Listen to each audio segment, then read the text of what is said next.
കൊണ്ടോട്ടി എന്ന് പറയുന്നത് മൊയ്യൻകുട്ടി വൈദ്യരുടെ നാടാണ്. അദ്ദേഹത്തിൻ്റെ ജന്മദേശമാണിത്. മാപ്പിളപ്പാട്ടിൻ്റെ ഒരുപാട് ചരിത്രമുറങ്ങുന്ന ഈ മണ്ണിൽ ഫോറെവറിൽ നിങ്ങൾക്കൊപ്പം ഈ ദേശത്തിന് നമുക്കൊന്ന് അടുത്ത് പരിചയപ്പെടാം.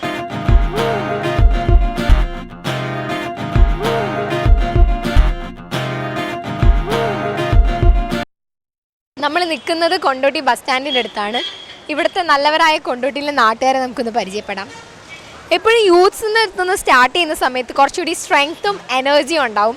അപ്പം നമ്മുടെ നാട്ടിലെ ചാനലാവുമ്പോൾ നമ്മുടെ നാട്ടിലെ യൂത്തിനെ നമ്മൾ മറക്കാൻ പാടില്ലല്ലോ. ഹായ്, ഞങ്ങൾ കൊണ്ടോട്ടിയുടെ സ്വന്തം പ്രാദേശിക ചാനലായ ഫോറെവറിൻ്റെ ക്രൂ ആണ്. എന്താണ് പേര്? ഫിറോസ്, സാജിദ്. ഫ്രണ്ട്സ് ആണ്. ഈ കൊണ്ടോട്ടിയിൽ തന്നെയാണോ? എന്താ ചെയ്യുന്നത്? സ്റ്റുഡൻസ് ആണോ? വർക്ക് ചെയ്യാണോ? വർക്ക് ചെയ്യണം, പെയിൻറ്റിങ്. ഞാൻ സൗദിയിലായിരുന്നു. നാട്ടിൽ നിന്ന് ഇപ്പം എത്തിയിട്ടേ ഉള്ളോ നാട്ടിലേക്ക്? ഇനി തിരിച്ചു പോകുന്നുണ്ടോ? തിരിച്ചു പോകുന്നുണ്ട്. നമ്മളെ നാട്ടിലെ ചൂടൊക്കെ കണ്ടിട്ട് എന്താ തോന്നുന്നത്? കൊണ്ടോട്ടിയൊക്കെ ചൂട് മാറി, കാലാവസ്ഥ മാറി, എന്താ തോന്നുന്നത്? നല്ല ചൂടാണ് സംഭവം. അവിടുത്തെ മാതിരി ഒന്നല്ല, എ സി ഇല്ലാതെ സംഭവം ചെയ്യാൻ കഴിയില്ല നാട്ടിൽ. സൗദിയിലേക്ക് തിരിച്ചു പോകാൻ തന്നെയാണോ തീരുമാനം? എല്ലാ ചിലപ്പം പോകും, ചിലപ്പോൾ ഞാൻ വിസിറ്റിംഗിലായിരുന്നു പോയത്. പിന്നെ ഒരിക്കൽ വന്ന് പിന്നെ ഇപ്പം ദുബായി പോയി വരിക. ഇവിടെ വന്നതിന്റെ ശേഷം അവിടെയാണോ ഇവിടെയാണോ ഏതാ നല്ലതെന്ന് തോന്നുന്നത്? നല്ലത് അവിടെ തന്നെയാണ്. സുഹൃത്ത് വന്നിട്ട് സിനിമയ്ക്കൊക്കെ പോയോ? ഓ, തീർച്ചയായും.